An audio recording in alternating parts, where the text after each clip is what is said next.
I'm Mike, and welcome to 8 Ball Tuning. This is 4 months and 4 builds, where we are looking to build 4 vehicles for the 2021 show season. Follow us to find out how we get on. So we bought this Astra originally to push the Z19 DTH engines. Obviously we can't do that with customer vehicles. So in this series we have 3 turbos to fit.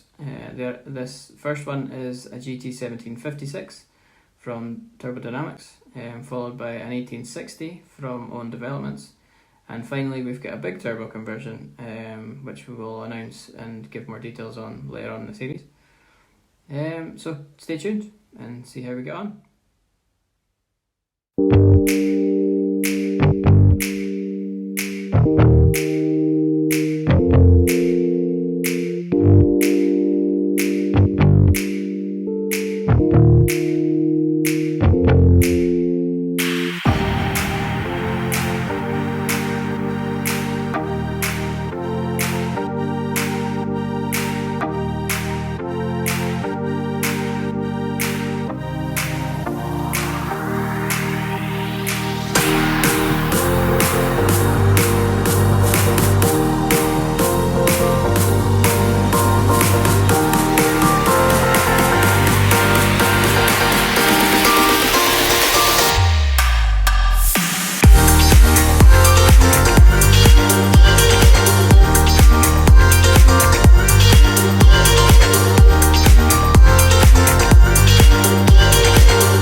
So originally we went down to London to pick up this vehicle and found out it already had an aftermarket exhaust fed turbo back and had a third party map on it, unknown what software was on. But it made 205 brake with 476 Newton meters, which wasn't bad to be fair for stage 1. So we have put the intercooler, the turbo and the Ramair induction kit on, and we just run it up there, and it made 208 and down on torque at 365, which is understandable to be honest because it all needs mapped in. But we're just going to adjust the software, see what power we can get out of it now.